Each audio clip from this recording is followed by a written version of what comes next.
Hi guys! Hello. Welcome to Arlene Spiritcast. If you're new to this podcast, we talk about all things related to mindfulness, magic, astrology, tarot, Reiki, meditation, anything in that realm. Today we have an awesome guest. Do you want to tell our listeners her name? Nicki Ojeda. And she also goes by Tatiara. Yes. And it's a really cool story with her name. She actually talks about it in the episode with how she acquired Tatiara. Which is really awesome, magical, interesting. Yes, like her. I think just like her, we're so grateful to have her on the show, and she's such a like we always say, she's a wealth of knowledge. It's really exciting, and it's amazing how the guests find us. Like we always say that every single time, pretty much, but it's 9 times out of 10. We are being guided, or they're being guided to us. So it's amazing how the universe works and how interconnected everything is. Yeah, we met her at one of our witch events. Mm-hmm. It was we just started talking. Well, you were trying to convince another buddy to be on the show. And so hopefully we can get this friend on eventually when she's ready, because she specifically does hoodoo. And we have yet to get a guest that is focused on that. And she's really, really knowledgeable. I hope for everybody that she's able to grace our platform. Yes, yeah, but you were talking to her about being on the episode. Oh, I was doing my best to convince her. I think I was sitting at the snack table just like eating chips. Just eating chips. I'm over there watching me try to finesse her. Yeah. I can be convincing sometimes, and I was trying so hard. I'm a phenomenal salesperson somehow. I don't know. Yeah. Maybe it's a Leo placement or something in my chart. I have no clue. Someone can tell me that eventually. Oh, well.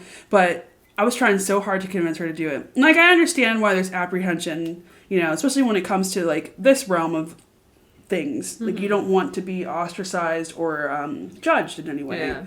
So, we're just waiting. I'm convinced. Maybe within the next couple months. Arlene will do it. Yeah. For sure. We'll have 2 Arlenes on the show. I don't care. I love her. I know. We both do, obviously. Yeah. She's an awesome person. Yeah. But yeah, so you were trying to get her on. I'm just snacking, and then Nicki started talking to us out of the blue, and she's like, I do podcasts. Yes. But she was also telling us about her practice and stuff like that, and we just meshed really well, and we've been very excited to share her episode with you guys. We had a setback. As you, our longtime listeners know, we had to postpone the interview because of my little accident, which, it's going good. I'm fine. Yeah, whatever. Yeah, she's on now, and she does like different types of reading. She's very knowledgeable on a lot of different things within this like realm. But one of the things that I find really interesting, and I had to like consciously try not to ask her about it because she's more than just this one thing she does, but she does past life readings, and then she offers like healings with those readings to heal things that come up from your past lives. So it's different than past life regression, which she will explain in the episode. Yeah. And it's just really cool, like the whole idea of our other like selves affecting us now, and like I said, she does a really great job of explaining, kind of embodying, what was the term she used? Soul-esteem. Soul-esteem. And well, we explain it on the episode. We don't want to divulge too much. We want you to get in there and listen to this juicy episode. But I just like her the way she thinks. Very inspiring. The way she thinks. Extremely inspiring. Mm-hmm. But she does do courses and readings and classes. She has one coming up June 4th. She's one coming up June 4th at the Ceremonial metaphysical store in Pittsburgh. So you can go check that out too. We're going to have everything linked down below. We will, yeah. And that one in particular is dealing with Athena and Medusa. And like Arlene said, we don't want to spoil the episode. No. We're just getting that in there June 4th. Link down below. Do you want to tell our listeners where they can find us at? Yeah, you can follow us over on Twitter at edpro_pgh. We tweet a lot. You can follow us on Instagram, Tumblr, Pinterest, Facebook, TikTok at Arlene. You can follow us over on YouTube, where we post Reiki-infused videos almost every single day. Go like and subscribe and get the juice. And then you go to our website, edarlene.com. We send out a free Reiki session on the 1st of every single month. So you can go over there and sign up for email list to get that. And thank you to our patrons. We appreciate you guys. And listeners. We had a new person sign up for the other, like through the podcast app. Oh, yes. And thank you for everybody signing up through our podcast platform. Mm-hmm. It really helps us. Like, we really appreciate it. Any amount, like, we're so grateful. Yeah.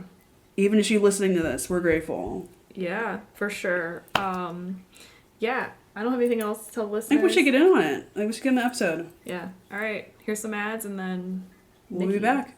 Okay, guys, this is an ad. We believe in supporting small business, and today we're talking about the small business called Garage Cats. They make 100% organic, handmade lip balm using hemp and cocoa butter. It smells amazing. It lasts for a very long time. They use eco-friendly paper tubes. They're pretty much awesome. If you are interested in supporting this business, you can find the link below or go to garagecats.etsy.com. We just want to take a quick moment to invite everyone listening to check out our shop at Arlene.com. If you like what we do, it is one of the easiest ways to support us. Plus, you will get our awesome handcrafted 100% vegan soy candles, our prints, books, oracle cards, and book a Reiki session.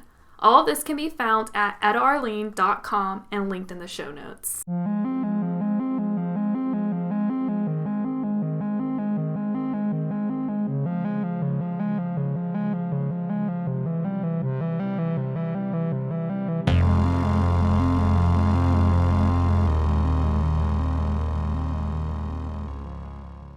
Okay. All right, guys, we're back with Nicki Ojeda.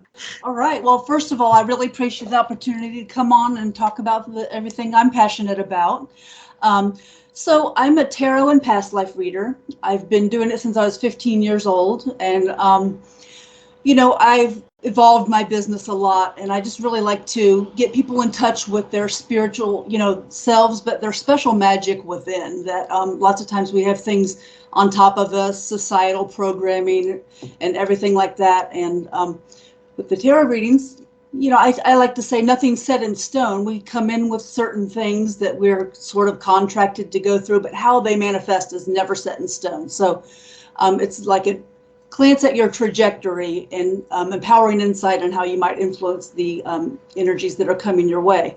And with my past life readings, sometimes we find we have stuck energies and patterns that don't seem to have a discernible cause, or it's somewhat puzzling, or no matter what healing we do, we keep coming up on the same blocks. Well, past life insights can really help us get in there and move that stuck energy. It takes a little bravery and willingness to feel things, even if you don't know what they are. So, it's about that second step in leveling up and being your truth. Okay. And I offer online readings, and I create optional essential oils or flower essences based on those energies to help you make archetypal shifts. Ooh, that's awesome. Yeah, that's really cool. Yes. Wow. So how did you get into past life reading specifically? Okay. I had past life memories as a small child of being in Egypt and seeing King Tut on the cover of National Geographic, and I'm crying looking through it because everything's broken. I'm trying to tell my mom, and she's not getting it or stamping it down if she does get it. And then I had another one not much later about being like in Holland or something, and there's like tulips and windmills, and I told my mom, remember when you were my sister and we were running down the hill holding hands and everything? So then I found out we have Dutch ancestry, which brings up another question. Do we reincarnate on ancestral lines? And I think sometimes we do, but not always. But that's kind of it. Then I was lucky enough. Here's the thing. I was lucky enough to be in a group of people who were able to foster those abilities within me, like, older mentors. Because I feel like these are abilities that we all can develop, but some of us have more of a proclivity. But if you never have the space to develop it, it's not going to happen. So deep thanks to the mentors and group of friends who we all sort of went through that together. Okay. Yeah, it's really interesting to me. Like if you listen to small children, oftentimes they will say things that do sound very much like past life. In our experience, we've had that with our siblings. We had a sibling tell our mom once when she was a child, "You're my favorite mom." And I always thought that was really interesting. And my mom's like, "I'm your only mom," and she's like, "No, no, no." And and then we had another family member who, when he was a child, he would say to our other relative, "Do you remember when I was your dad?" Like, so weird stuff that children can say. And if you listen, there's something there. And also with like spirits too, I feel like children can often touch base with like energies that are around, and we just kind of write them off. But it's like, no, there's something that they're carrying. Yeah, children are very open, and that just reflects, I believe, our innate tendencies that get covered up due to societal conditioning, and those types of abilities being seen as evil in many religions or traditions, or even just non-scientific in other mentalities. And I'm a big believer of like both and. Like, I love science, I love spirituality, but I don't like dogma in either one. Oh yeah, I agree for sure. And kids are dogma free. It's magical. Yes, yeah, they're just. I found they're very like loving too when they're small. There's like this love that like children can like radiate, and then we somehow lose it like as we get older. But yeah, so. You said when you were a child, like when you were younger, you were having past life memories. Mm-hmm. So we were talking before the episode, and you were speaking about a book that you wrote an essay for, and mm-hmm. It was it's about like religion and then people kind of like moving into their own practice. So growing up, how did like your family and how did they react to some of the stuff you were saying? Did you have a very religious household growing up? What was that experience like? So my family were very much in the most guilt-inducing and existence de-affirming branch of Christianity.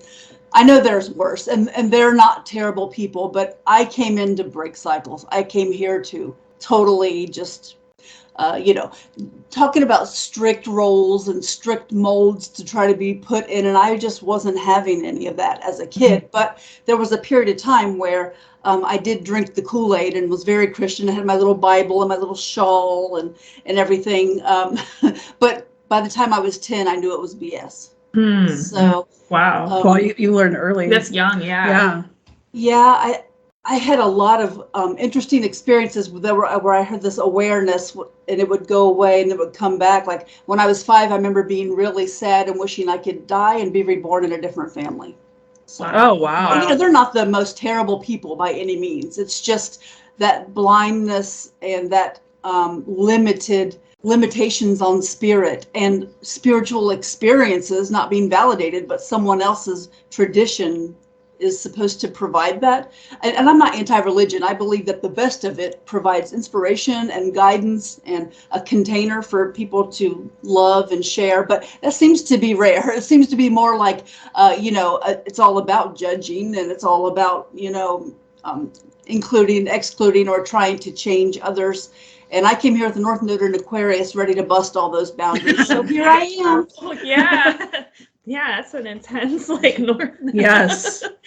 My next question is, do you think, like, these past lives influenced, like, gave you that strength to break down those barriers? Like, even though you didn't remember them, like, to the core, do you think, like, that energy stayed with you? I would have to say yes.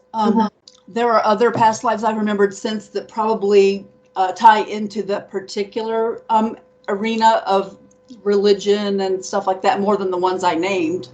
I finally had to own my soul contract. Even though I've been doing this since I was 15, it took me longer to really own it, Mm-hmm. It's just the way it is, of course. And the past life stuff was a little bit harder to own than being a tarot reader. And finally it all evolved to where it's, I tap into a symbolic, mythical mindset, whether it's, I encourage other people to do that. Because like what it boils down to is, what do you want the myth of your life to be is a question that, what is it? What's the symbolism behind your existence? How does the soul speak through you? And those are the kind of things that, I just find after so much time, that's usually what's in the way of for people. It's not like, oh, I need to become X. It's more like I need to get this out of the way so that my truth will shine and I don't have to worry about becoming, just authentically being. That's really powerful. Yeah, it is. It's like just being versus like a goal. Really, it's just living authentically. Yeah, and that brings up another thing, the shame-based culture that we're in, whether it's religion or not, it often is, but even none of us are, free from this exposure of the shaming of how you ought to be productive or spending your time. I mean, you could fill in that blank with anything. And really, that gets in the way of us having soul esteem. Mm-hmm. So we have this self-esteem that's sort of ego-based, where it's like, oh, I have to do something to be enough. I have to prove my worth. Whereas with you have that soul esteem, you're worthy and valuable just because you are here. And that's where you have to come from. And I'm all about doing deep shadow work. But I tell people you have to work on the self-esteem a little bit first, because the shadow work does bring everything back up and it tends to re-traumatize. But if you do it in the most brave and growth mindset and radical self-acceptance oriented energies, then it's like the most empowering thing. Because if you don't get in there and shake up that energy, it's healing only goes so far. Mm-hmm. Yeah, no, for sure. Mm-hmm. Like you have to get in there and like being okay with who you are without like outside validation is something that is very empowering. And at the end of the day, everybody is like so unique. Like it'd be easy to feel like you weren't enough, but it's also easy to see all of the uniqueness and all of the like awesome qualities that you do have if you allow yourself space to like do that. We were talking recently, we're actually going to do an episode on some like work we were doing with Aphrodite, or I was, in regards to like self-love and your body, how every human body is perfect how it is, and it all tells a story. Our hair, our freckles, like everything has this like history, and there's the marks we have, you know. I think like a woman who gives birth, you know, she might have new marks on her body from that, like that she gave life, so it's sacred and it shouldn't be shamed or you know, and it's not just like women, like all, like men, everybody, but we're so conditioned to have, this is what is beautiful, this is what you're worth. And it goes like that with other things too, like you mentioned, like money and work and things like that are all kind of like externally, but we all are so like beautiful and all so like unique. And that's what makes us special, is that you're never going to be this way again. You know, you are you, how you are, even in this moment. So yeah, that really resonated with what I've been working on, and I'm glad you like shared that with us. And see, there's another piece that's not talked about, is totally honoring where you're at. It's not easy. It's like we tend to, like when we have negative emotions, first thing we do is judge ourselves for having them. And I'm guilty of that, you know, and there's that whole spiritual bypassing thing where it's like beautiful practices are almost misused to like distract you from the healing required. And, you know, I've become very attuned to how important embodiment is. Mm-hmm. And so I hold these archetypal embodiment workshops. I did one, it was on Isis and Aphrodite, which were syncretized in Crete or Greece, but that's another story. It was almost like a deity with its own energy. But we tapped into the energies that are sort of above and the energies that are more in the womb space, or, you know, that Dantian, doesn't matter your gender, or if you have a womb still, any of that. It's all about the energies, the body wisdom. It's not as separate as we think it is, but it was called Uniting Your Mystical Selves. And we just do these almost like a moving meditational shamanic journey to tie in energies that tend to be conflicted within ourselves, because we're kind of out of our bodies so much. You know, someone who can work out 2 hours a day, if they're not coming at it from the right place, it's not any kind of embodiment. It's just more, I got to get to enough, while they're up here not even breathing into their body, you know. So the embodiment brings me to another piece, which was sort of what you brought up, and just our own beautiful uniqueness. It's an interesting paradox how it's like, yes, we're all one, but we empower the collective by shining our deepest truth, our most authentic, like soul and spirit aligned self. And living it out, you know, like we can all have, you know, enlightened moments sitting on a meditation cushion, but are you bringing it into your life, your emotions, your feelings, and it takes time. So it's not a judgment path. It's not a shame path. And it's not usually a path that has a trajectory. It's an ongoing practice. I seek to embody my soul. I seek to live from soul. And, that's something where owning that and just knowing that there's always going to be more layers, just relax back into the piece of your sacred identity. That's really what it is. And then your motivations start to shift and change. And it's interesting with the archetypal embodiment workshops that I hold. It's like a really subtle alchemy, but we all co-create the container. So I have one coming up at Ceremonial June 4th in the Tree House. And we are going to reconcile Athena and Medusa. Now, this is no small thing. Nikki, I just told her. Okay, I'm sorry to interrupt. This is synchronicity. Oh, please, This is a crazy synchronicity. So Medusa is her it's one of my ladies. But I just told her, I said, I bet Athena would be able to help you a lot. And then here you are. Yes. Oh my goodness. I can't get over this. Because, how usual. That's what my spirit makes me say. How usual, So the archetypes are amazing. Whether you view them as inside of us or outside of us, the only true answer is both, right? Yes. And they have the full gamut of attributes. They don't just say, oh, Athena's merely the goddess of wisdom. She's also kind of like internalized patriarchy, and she's their mascot in her less than stellar vibes. And Medusa, she isn't always just a victim and an angry one. She also offers that protection, and she can carry that venom, that we might justifiably have and help us put it toward a better thing. And this would take me so long to try to explain this workshop, but really it's all about empowerment, because, there's this big sister wound. And this is open to, any genders, anyone who wants to work with these energies, because we all have them. And, it's not supposed to be a sister wound. It's supposed to be sisterhood. And that's talking about those energies in all of us. They don't need to be against one another, because we all tend to internalize patriarchy, and it's not good for anyone. And we can get in there on that subconscious level and make these shifts, by doing this all together, like a moving meditational shamanic journey. Because these energies can be manifest in a dormant state within us. They can be distorted or developing, and then they get to the level of divine. But a distorted Athena is someone who's like definitely putting down your efforts and calling you evil, and you can just kind of feel into that. And you want to bring out the divine aspects of Athena, bright-eyed Athena, not the one blinded because she's influenced, but the one who sees with the wisdom, and the one who uplifts and, offers that container of wisdom growth. And it's so beyond words, though. But I definitely highly recommend anyone interested in that at all, June 4th. And you can read more about the whole descriptions on Ceremonial's website. So yeah, that's awesome. Definitely. I talked a lot. Yeah. It's phenomenal. We love hearing you talk. Yeah. Wow. So when you do this, are you calling in the energies of Medusa and Athena, obviously? Yes, but I'm glad you asked that, because what comes up is your Medusa and your Athena. It's not, oh, this is what Nikki thinks about this and that, and follow along, kids. It's not that. We're co-creating this container as souls seeking to grow, and these energies within and without us, yes, we call them in, and there's like, I have goosebumps because there's like an alchemy on the unconscious level. Because it's embodiment. We use breathing, movement, sound, touch, energetic intention, visualization, and all of it together to tap in. And sometimes it feels really intense. And sometimes it's more like a subtle unfolding that like keeps going.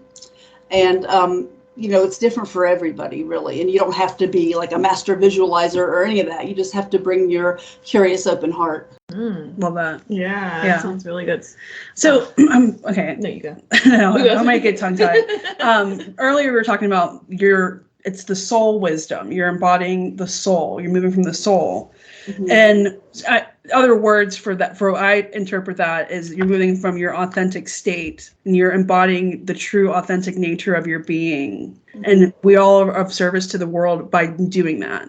And it's how can we get to that point? How can we embody that portion of us? It's like, starting by saying I'm enough as I am right now. That's like the most empowered state to start from. There's nothing to fix.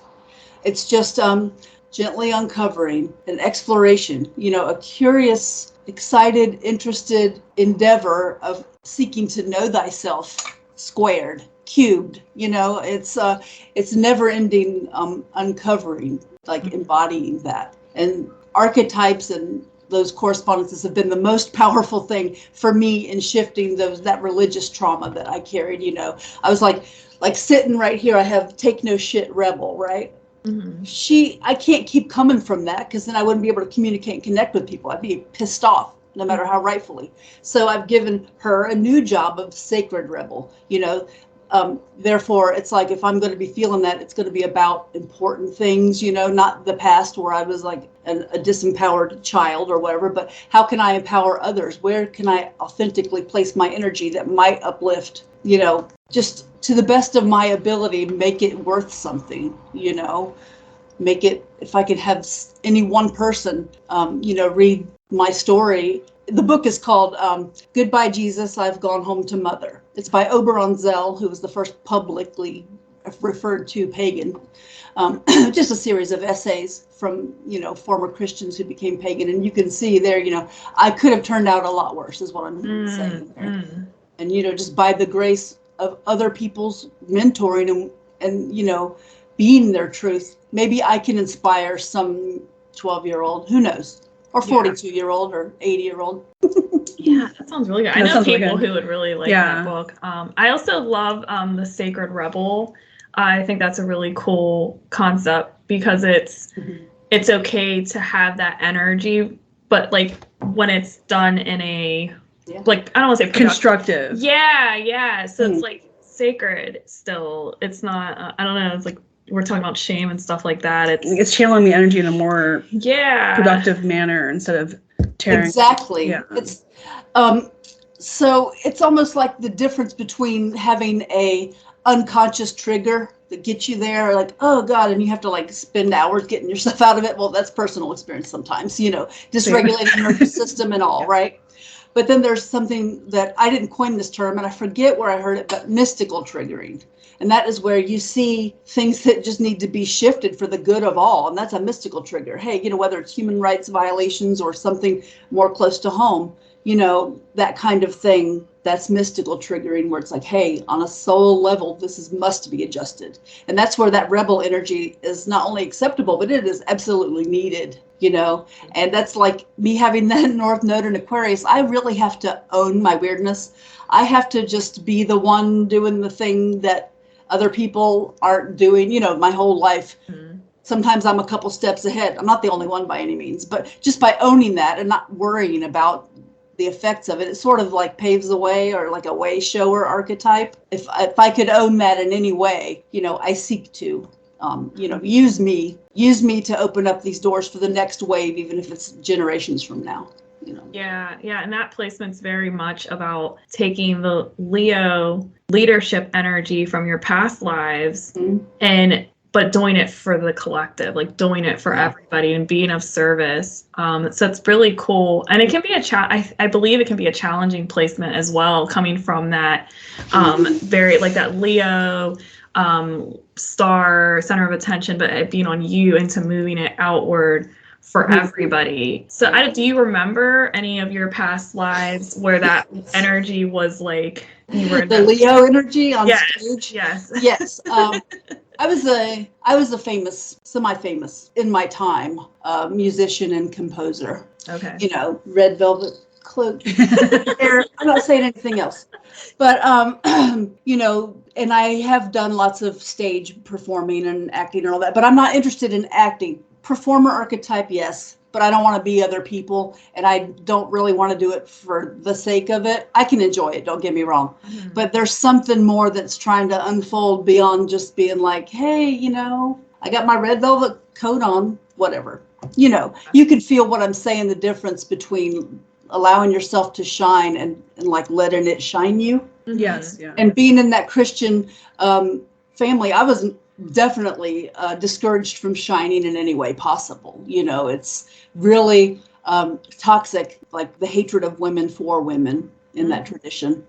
and by women. And, it's a big, long conversation, but I'm all about removing that false conditioning of the scarcity that makes us buy into needing to compete with other women. I know it happens with men too, but I'm here with my experience, and it is the most disempowering thing, but most importantly, it's so empowering when women start empowering each other. It's exponentially, influences the whole universe. I'm not even going to mince words. So come on.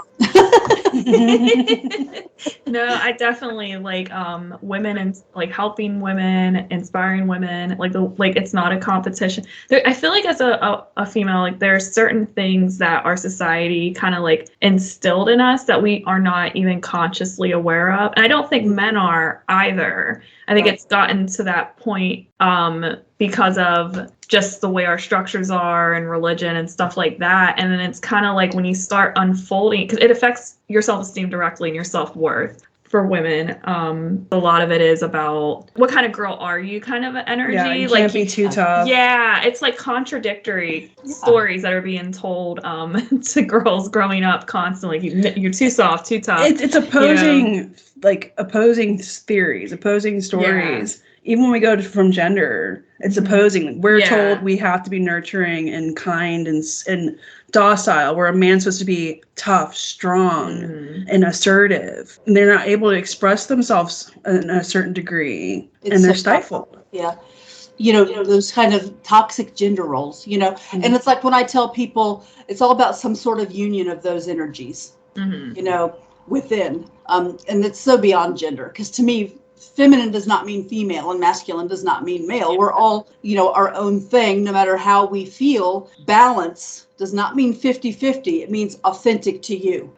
You might authentically feel nurturing, but then you can kick ass when required, or you might authentically feel driven, but you can be very nurturing when needed. That's the more empowerment thing, not an external directing mechanism. It's about having an internal locus of control, but that locus is free of fear conditioning. And then you're like, boom, the spirit is doing it. The natural me is doing it. And it doesn't matter, what these people say my role should be. I'm just living it authentically. And that authentically will serve. It just will naturally serve.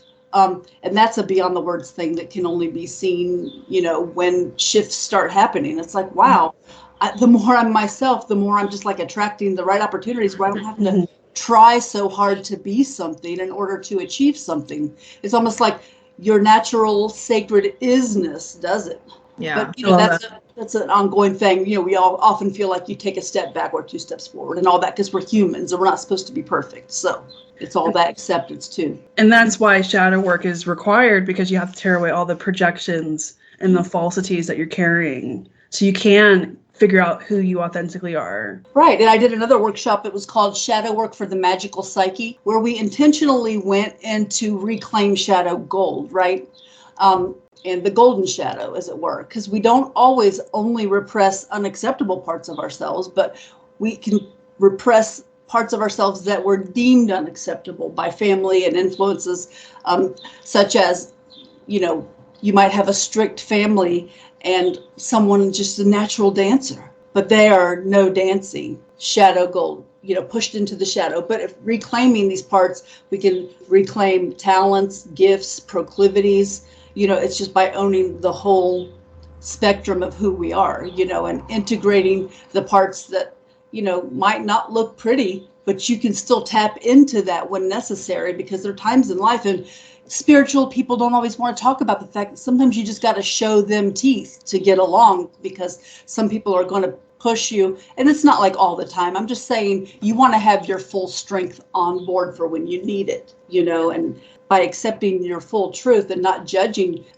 yourself or seeking to push these away, these qualities. And that's kind of complicated to explain. It's like, let's say I have a violent conqueror within. You're not going to want that around too much, and but there might come a time when you do, but he's given a different, I call him he because it's I know exactly who he is. Ew.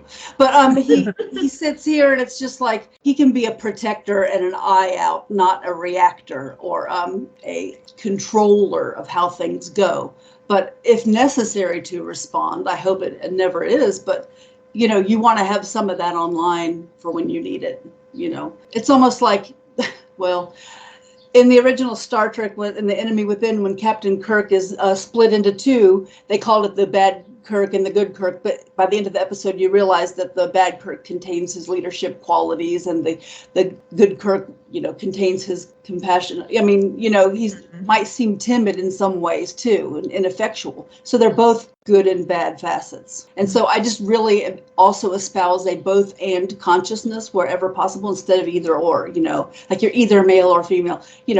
And in the ways that we are told that has to manifest. You know what I mean? You're either, at home or at work, or, all this other BS. And it's not just that. It gets into too much black and white and either or thinking that really is keeping us limited in what we can even visualize or attract to ourselves. We're all very layered. Yes. It's a kaleidoscope. Mm-hmm. Mm-hmm. And then, we don't want to neglect each part that makes us who we are, but we often do because of trying to fit into certain molds, that type of thing, for sure. That's so interesting. And then sometimes, it's a good thing to do to repress your urge to run a red light, right? Mm-hmm. But it's like you're not judging yourself. You're not pushing that aspect of yourself away. You're just like letting it observe. It's like the more we try to push those aspects of ourselves away, the more they come rushing back with a vengeance. So it's almost like, I call it giving them a different job within the psyche. And that's just what I've learned, but it's kind of a personal journey. How do you do that? Well, that's your journey to talk to those parts of yourselves and see how it goes. Good luck. Buckle up. Yeah, embodying that energy and getting in there and including the body in your spiritual work. I love the embodying. That's very, very important. Like, yes, you can know the knowledge, but are you actually implementing it? Are you actually holding on to that? Right. It's almost like, are you going to read a book about something and not do any of the exercises, or are you going to do the exercises? Because that's the only way you're going to learn some of these things. It's like, I've known people, and myself included, who might have read self-help books but never did the exercises. It's like, that's kind of how we approach our spirituality sometimes. It's like, oh, I read about it, I know about it, I meditated on it, but I didn't look at what's in the way of my living it with compassion and shift it a little bit more. It's definitely something to have self-compassion over. Really is. So when you were 15, you started, when you were 10, the religion, you're like, this isn't for me. So when you're 15, how did that all go? Like, where did that take you from 15 to now? Okay. So let me start real quick. Between 10 and 15, I was getting really angry of trying to deal with all that. And heavy metal and Ronnie James Dio saved my life. That sounds cute and laughable, but, it was like an entrance into the numinous. And speaking of that, I was also reading Carl Jung. I was so drawn to reading it, even though I didn't really understand it. And but I came back to it, and then I like better the evolved, things after what he had come up with, really on point. People want to dismiss him, but no, you got to go beyond that. Okay, so that was all happening between 10 to 15, and the angry thing. But when I was 15, it was I started working in a witchy herb shop, and just out of the blue one day, I told the owner, who was a cherished mentor and friend, in fact, saved my life, even though she'd be uncomfortable when I say that kind of thing. I just said off the cuff one day, I'm into tarot cards. I don't even know why I said it, but she gifted me with the herbal tarot. And so I was learning all about the tarot and the symbology of herbs and essential oils. I'd be pouring oils. I learned about it all at once, like a hologram. And that's how it stayed with me. But just being in her presence and the cooler people I was meeting, it was just, I needed to be outside of the sphere of the very limited 100 years behind the time style of Christianity that was causing me a lot of soul anxiety and angst, frankly. So yeah, it just went from there, and having that spiritual nurture is very important. And like being able to own it more and more. And then I was working at Renaissance festivals and, just doing more and more readings, and it just kind of evolved there, and like sometimes I would feel in the dark and sometimes I would get another plateau and then another leveling up. And it's just like, so through all those years, I see how we tend to get discouraged and get off our path. A big part of it is just like allowing rather than trying so hard. But you have to go through that to figure that out too. So, yeah. It's just seeking to have a relationship with your soul is really what it boils down to. And I respect how different we all are. Yeah. Like these modalities are not meant to all work the same on everybody. Like that's another thing that I seek to adjust. We're not supposed to all be the same. We're not. No. That's disempowering. It's everywhere. Like here's so-and-so's purse for you to copy. I'm like, what? Don't you have any self-respect? Why do you just like copy all the time? Be inspired is one thing. That's in our nature to be inspired, but you got to weave your soul into it, you know? And it's like, if you enjoy fashion, that's a beautiful thing. If you're like judging yourself for wearing last season's shirt, maybe you need to take a look at, the beliefs under there. That's all I'm saying. Yeah, no, for sure. Yeah. Definitely. So you were talking about the goddesses and you brought up some of the Greek pantheon. Do you work with the Greek pantheon? And I'm also bringing that up because you wrote, and you said it was an essay and a book about working with the Greek gods. Right. So the book is Modern Witchcraft with the Greek Gods. It's by Jason Mankey and Estrella Taylor. And Estrella Taylor is like one of my closest friends. We grew up, kind of did intuitive witchcraft together, which was her book. And she asked me if I'd like to write a little passage.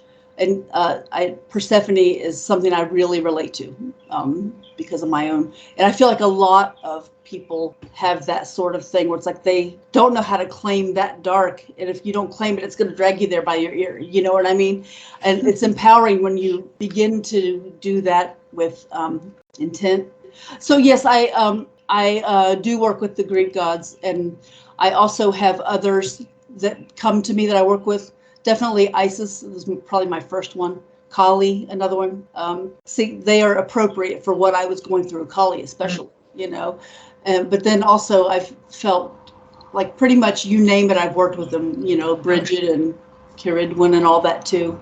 Even, I don't usually disclose it, but I've worked with voodoo spirits in the Loa, but that's not something that I do publicly. In fact, that's the first time I ever said it publicly.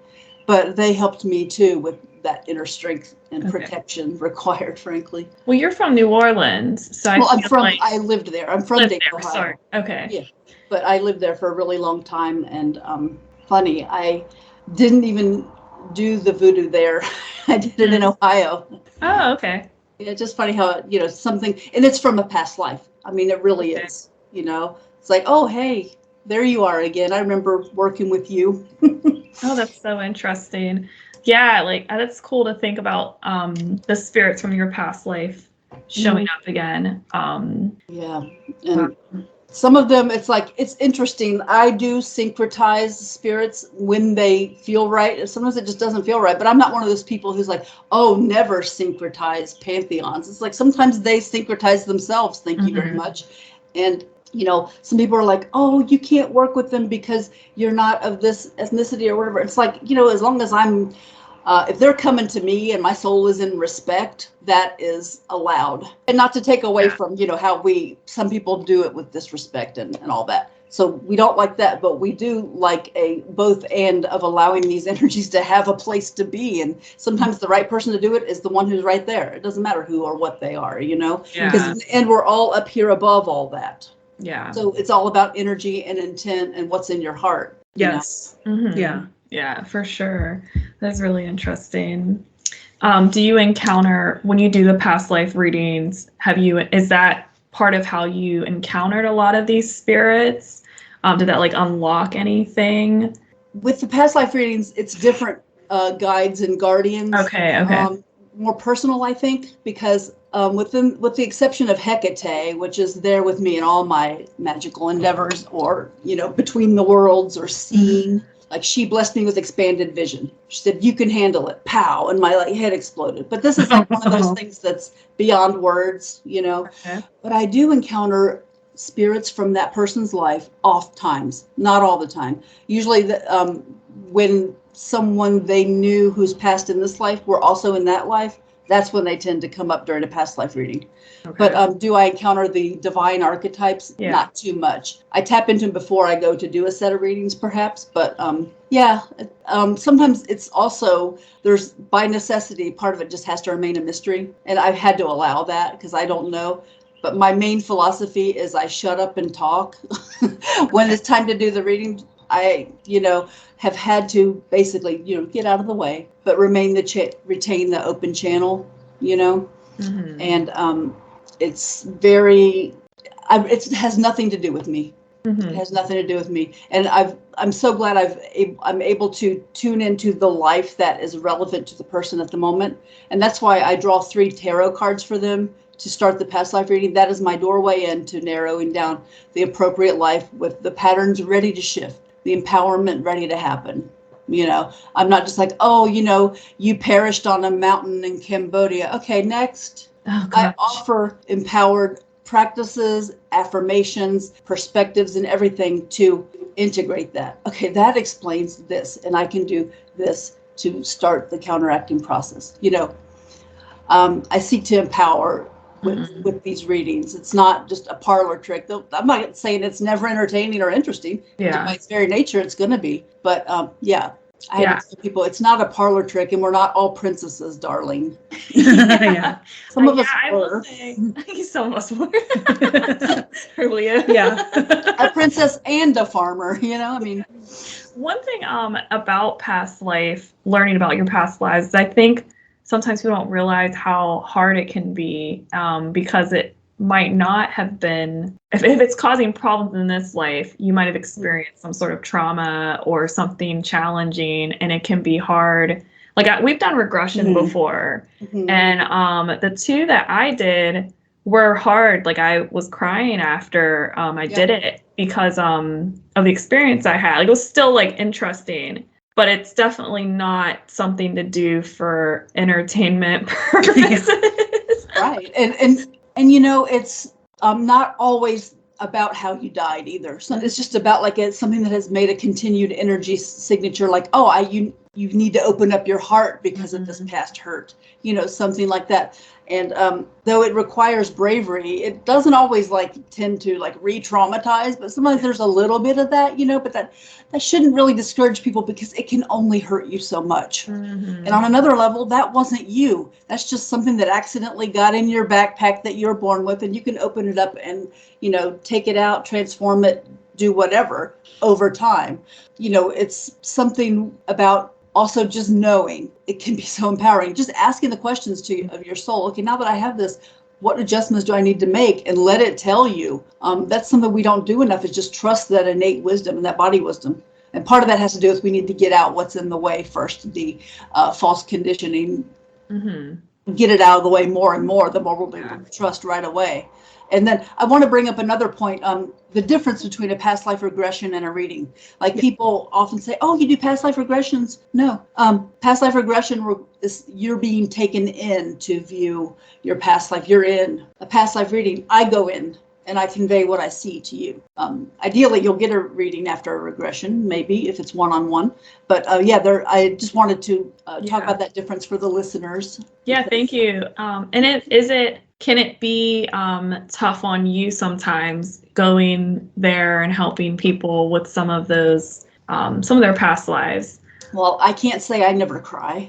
I can't say we never cry. Sometimes it's been so very moving, that I could almost get choked up thinking about it, But it is hard on me in general. I have to do a lot of grounding and self-care. And being such a full-time, I've had to be a mystic, because if I don't own the archetype of the mystic, it's going to come out in some distorted form, most likely addict, right? Okay, so I have to own it.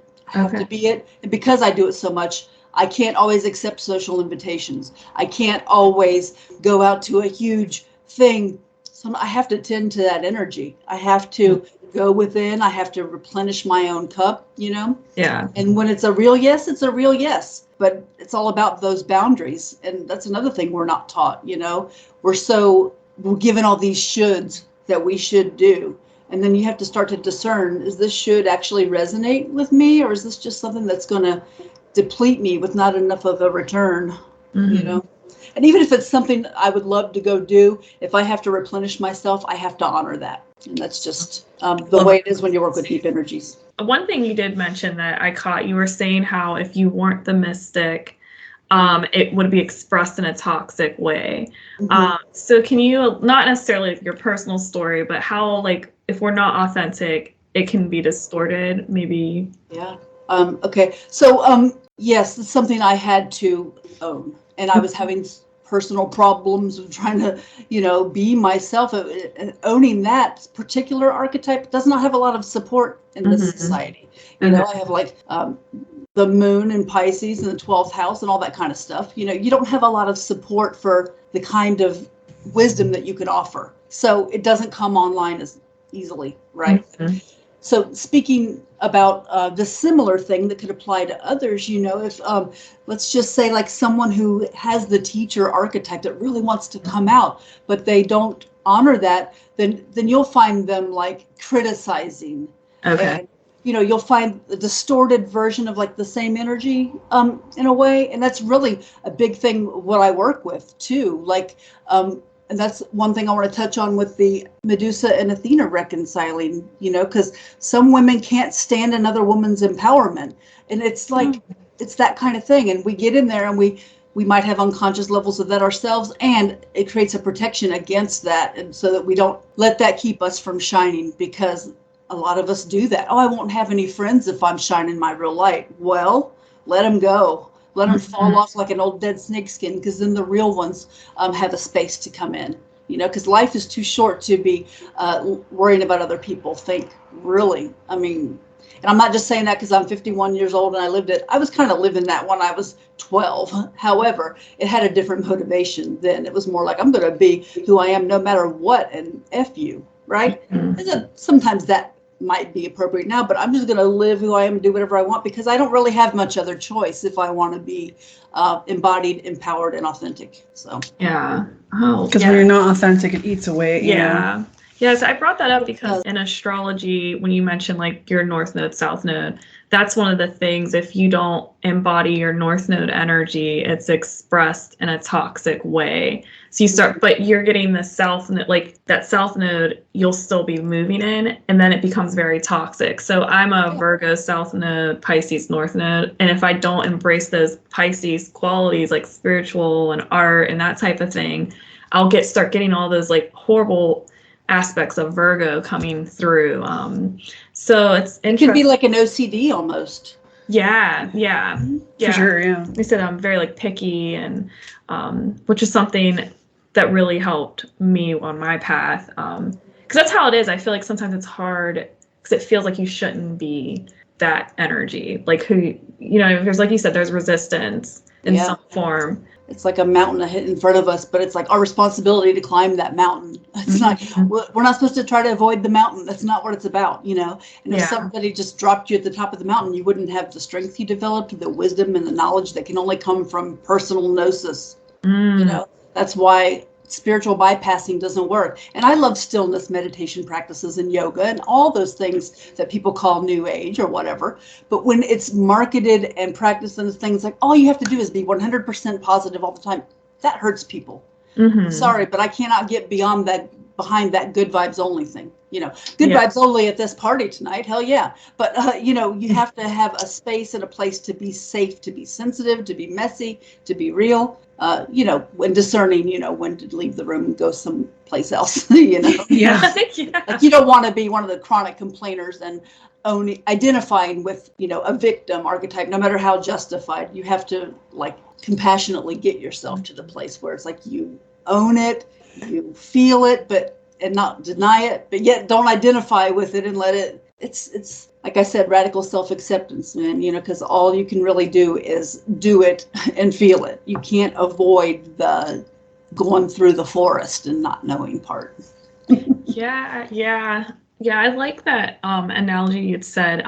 We have to go up that mountain so we're prepared. Like you just can't be like dropped. I think that's really cool. It's like that journey you're on to get there and accepting that journey. To do that. And it's for you at the end of the day. But I do think, like, we were talking about like shadow work on that topic. it's only so far you can stay in that good vibes only energy before you are kind of taken to the underworld, essentially. Right. Yeah, and that is so true. And it's so empowering because it's almost like a seed goes into the dark to germinate. So it's like that peaceful, sacred, mystical dark, you know. It's like the dark side of a cycle, and our whole society is not cool with that in every way. Like winter, ooh, death, darkness, even scary, woo. And there's reasons for that, of course.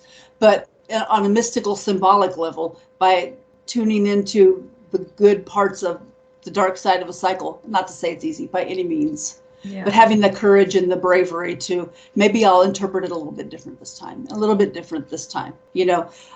that brings up another thing that I've noticed that I have to touch on is people doing excessive shadow work, getting addicted to the process of processing, and they don't refill with their soul light. You have to refill with the soul light. You have to get the thing, even if you can't, even like, nothing inspires me. I feel terrible. Just let some sparkles come in anyway. Say, I don't know how to do this. Higher self, show me. I need to refill so that it isn't just my shadow taking all of my attention. So you can do light bypassing just as much as, I'm glad you brought that up. Because that is something that's not talked about.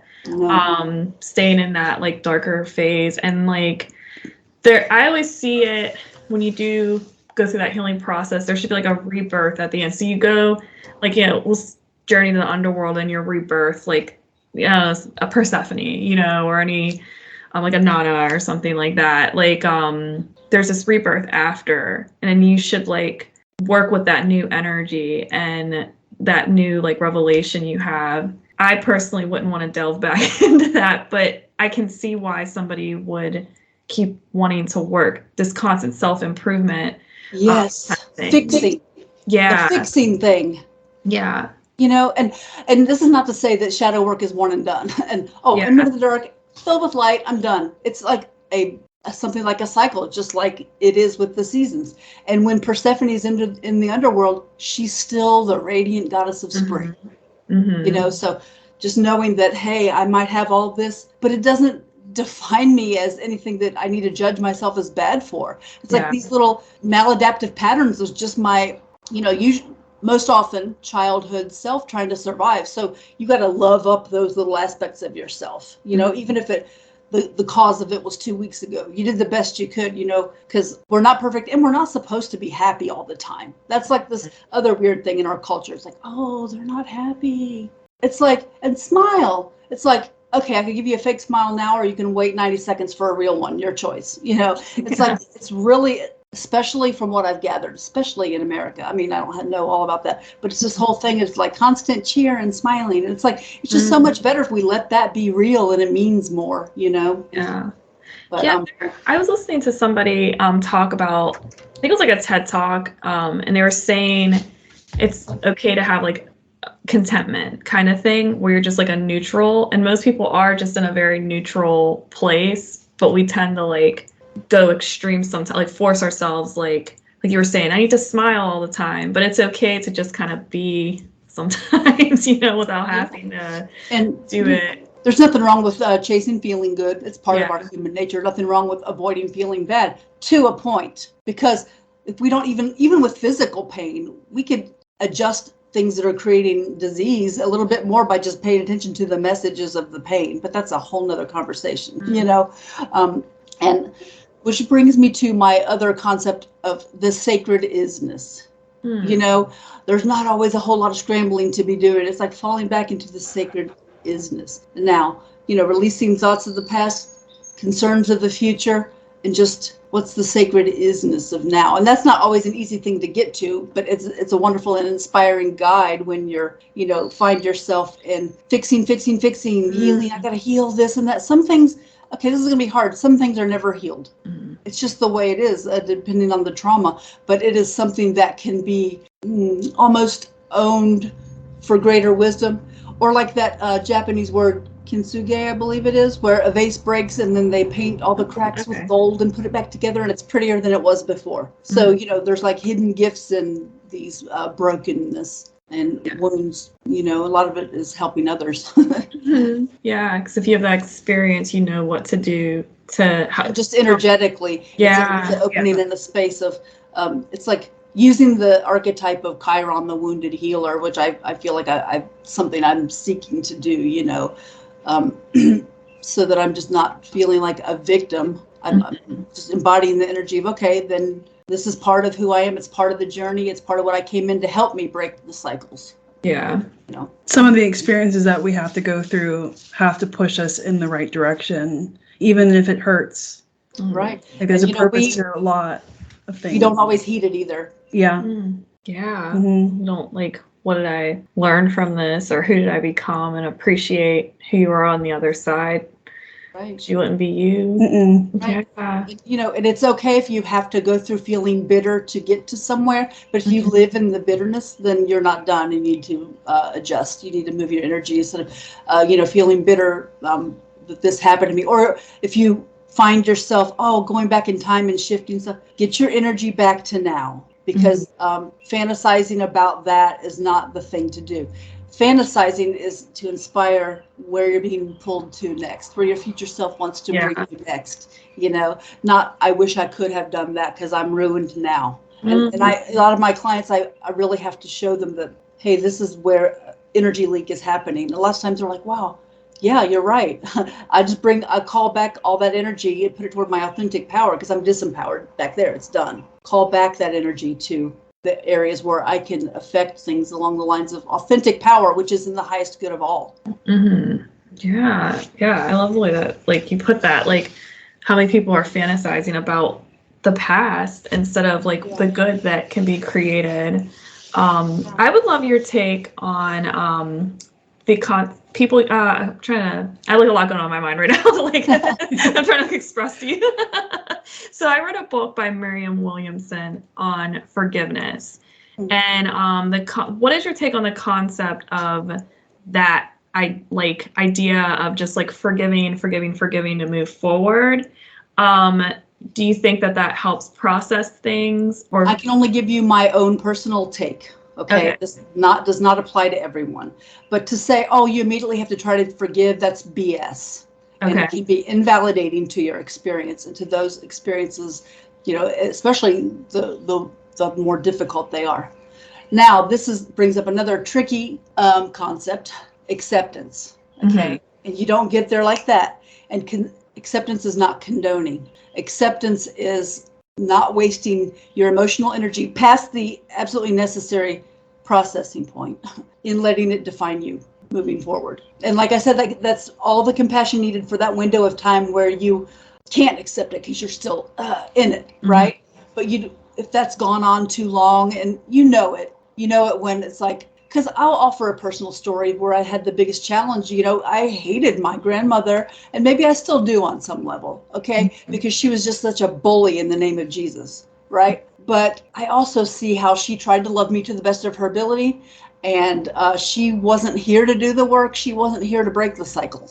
It took me a long time. She couldn't have done it any differently. And that's hard to accept. And also accepting that is and it's hard to say it gave me strength because I chose to develop it on some level, or I didn't have any choice if I wanted to survive on a higher level, if I wanted to thrive, that is, instead of survive. So acceptance will help you thrive rather than merely survive. And so I had to just be I see what her trauma was. And she didn't have whatever it was to transmute that. She passed it on to the next generation. And that BS stopped with me, okay? My child does not deal with that. And I have my transgender son, right? Beautiful soul, so much happier now. And that's just the way it is. Yeah. And if you don't accept someone who you love on that soul level, what is that? Yeah. So I'm breaking cycles, baby. Boom.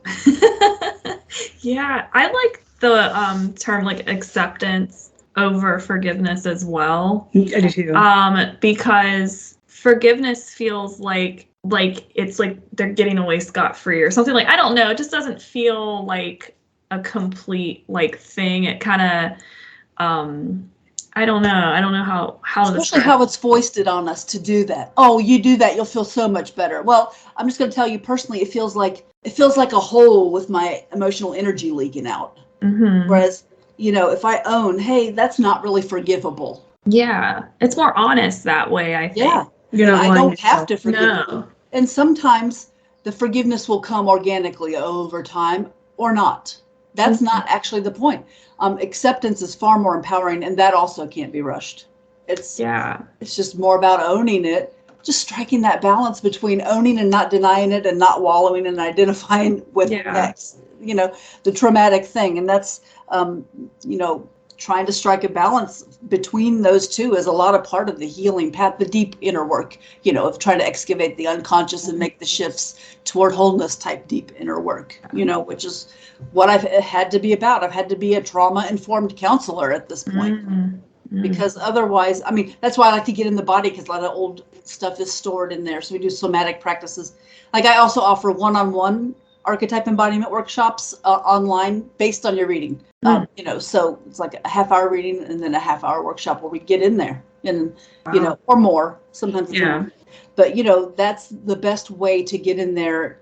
Work with the vagus nerve, your gut health, and all that stuff will affect these things in tandem with spiritual practices and that radical self-acceptance, and knowing that you're more than whatever your trauma and your upbringing is, and just getting some of that shame transmuted to knowledge and wisdom. The shaming thing, except where extremely warranted, is overdone, and it's very detrimental to all of our ability to shine truth for the collective. So shame and fear are like the two things I feel really do a number on us. And sometimes we absorb things, we don't even realize that that's what that is. And sometimes where it came from. Yeah, I didn't mean to interrupt. No. There's this other point that isn't talked about too much. We have this tendency to, get rid of my anxiety, get rid of my fear. That is information, okay?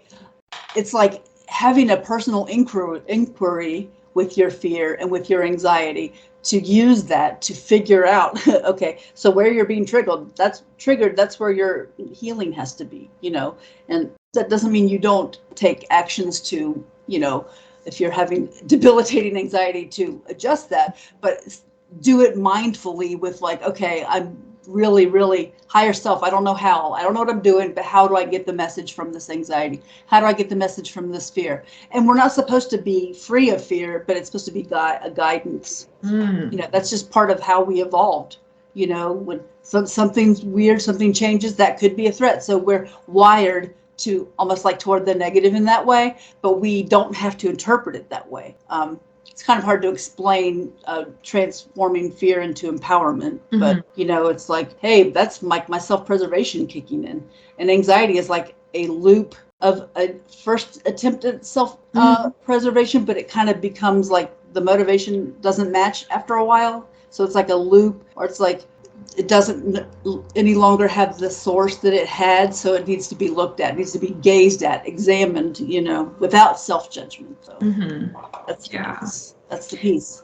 Yeah. And I think that's really interesting to connect with your higher self and ask, what does this mean? Why am I having these, this anxiety or fear that's looping?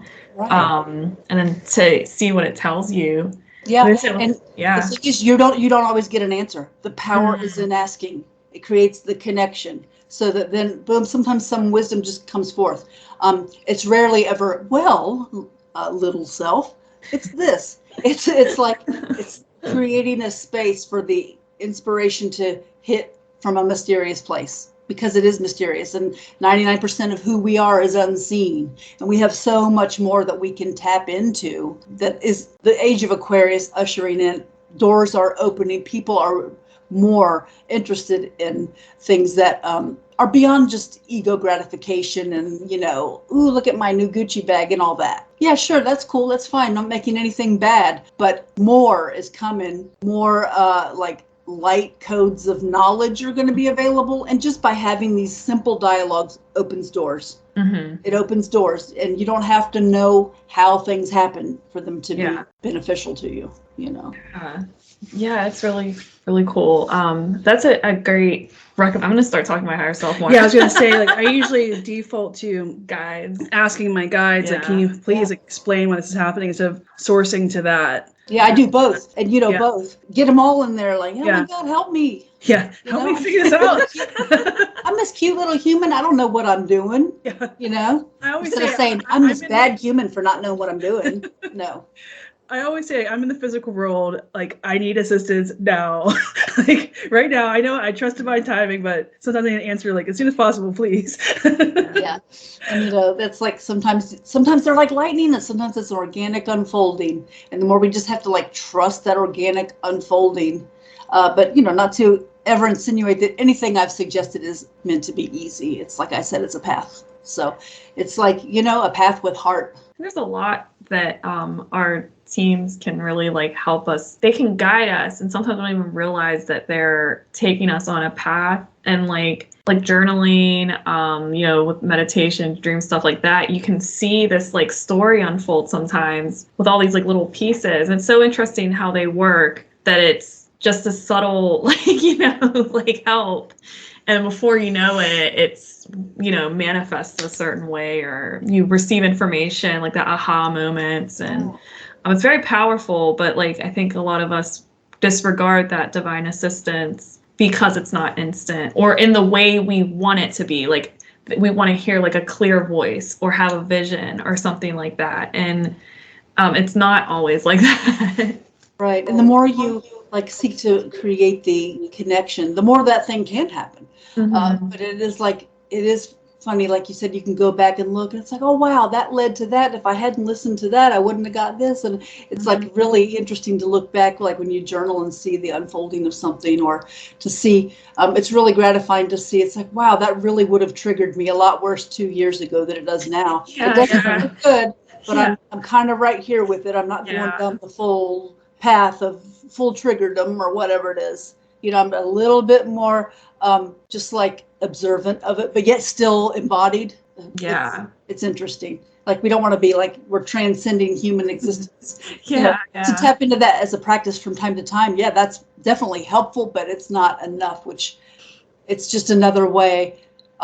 In my opinion, it's patriarchal spirituality, even if it's Buddhism, Hinduism, or whatever, even though those are parts of my path that I enjoy very much, especially the sacred isness. It's very Zen, and I do love that. But I Zen right in my own cells. Mm-hmm. Oh, that's so. This has been such an interesting conversation. Yes, but I wanted to touch on one last thing. Okay. Forgive me if I say it wrong. I apologize. Tataria, is that how you say it? Tatiara. I'm sorry. So Tatiara is my name in mystical circles, and my website is tarotwithtatiara.com. So it is interesting how it came to me. I dug a crystal out of the earth in Arkansas, and it had a little raised triangle on it. That's called a record keeper crystal, and it's like a 3D little mini tiny triangle. And traditionally, those triangles contain the Akashic records. Okay, and I was just kind of meditating and doing yoga, and the crystal kind of like blinked at me across the room. So I picked it up, and the way it had like just like a little edge where I put it on my third eye, and it came out almost like a horn. That's how it was made. On the edge was slanted, and I was just holding it like this. And all of this, and I felt like I was somewhere else, and a voice said, "You are Tatiara." And I swear it felt like it was a future life on another planet. And I'm very woo. I don't usually go that far. Oh, wow. But yeah, I like the way it sounded. And I also used it as my stage name at the Renaissance Festival, Fairy Princess Tatiara. I'm like, that sounds good for that medieval kind of thing too. You know, I love it. Tatiara. I don't know why it was so hard for me to say it. It is for everybody. Or Beautiful. They say Tatiana or Tatiara. Yeah, I think that's what I said. Yeah, I guess it's because it's another worldly name. Yeah.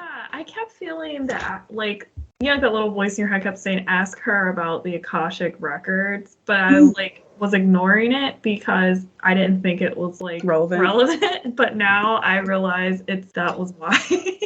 So I can only surmise that it has something to do with my leveling up that happened in my psychic abilities. So this was already 20 years ago, that part of having that name, that was like 20 years ago, 23 to be exact. And also I was going through my Saturn return. It was a very intense time. And so I felt like I saw all the Akashic records at once, and it was like everything is everything. But do I consciously tap into them when doing past life readings? Not that I know of, no. But I think it's happening. And that's, so I do know that that has something to do with it, but I don't know. Some people, readers I know, they're like, oh, I go through this Akashic records. I don't know how to do that, but I know that I saw them. And some kind of transmission or activation happened, but I don't know how to consciously tap into them per se, you know.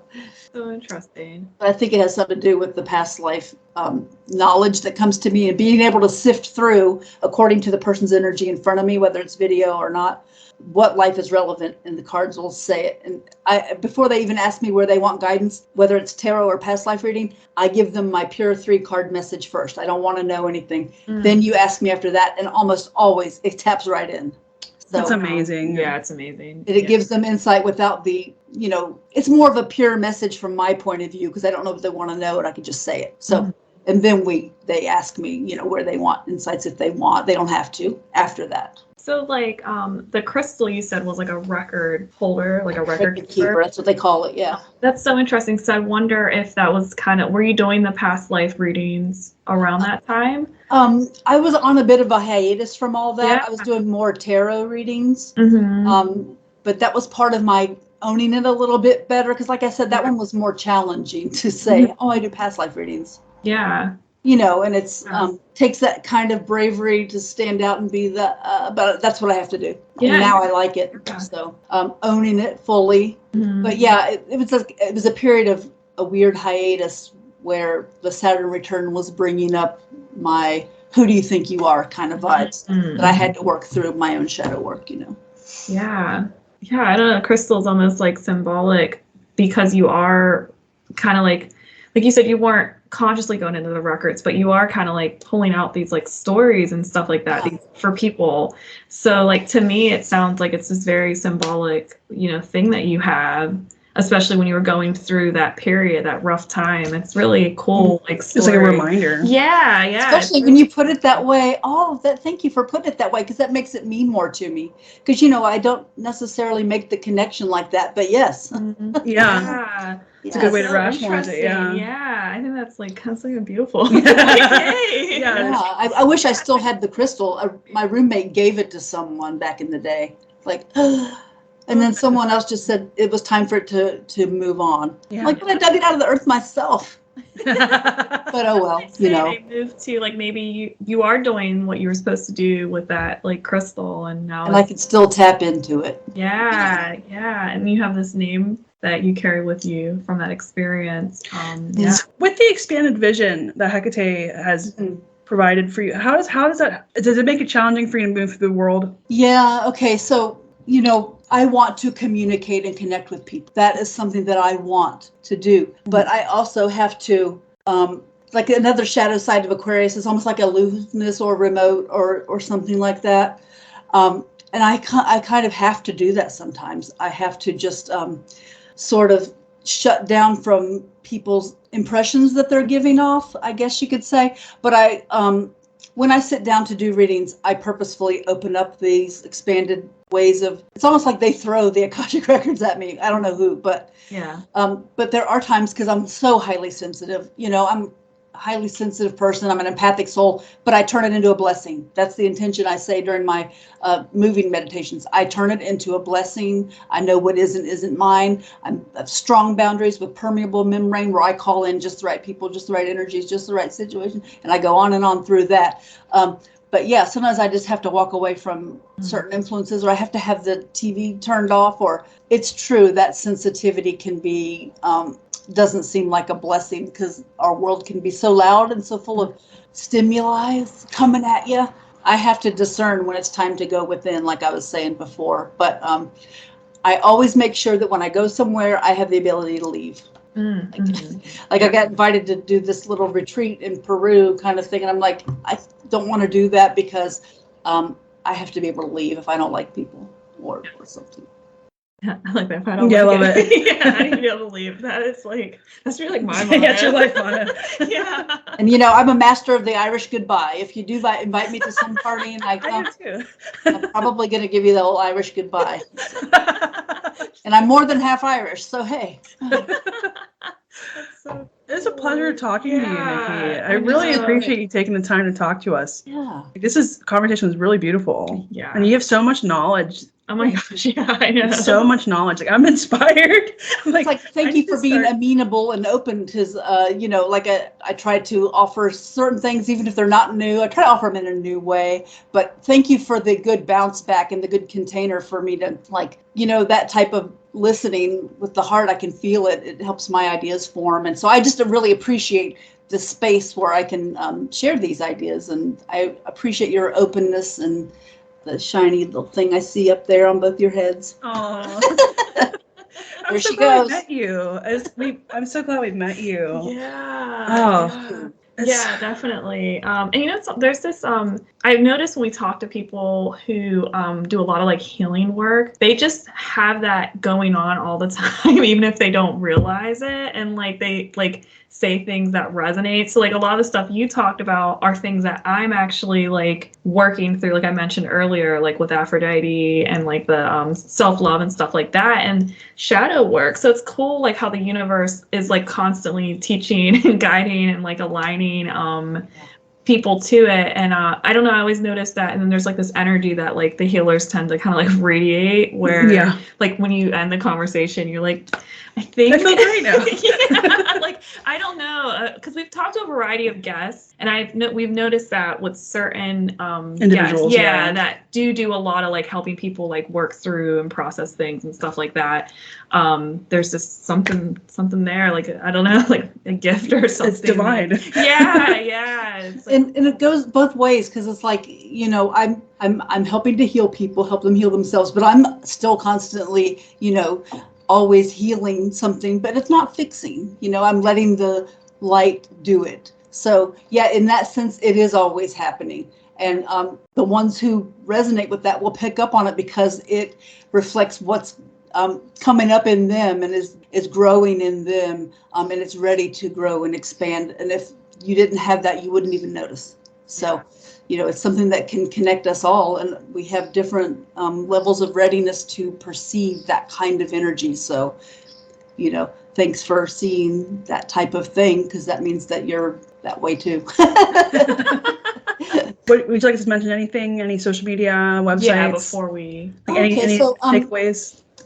You can get a reading from the comfort of your own home by going to www.tarotwithtatiara.com. That's tarot or past life or optional workshop or essential oil, all that. I have various personal appearances around Pittsburgh and sometimes beyond, and that's all on my Linktree.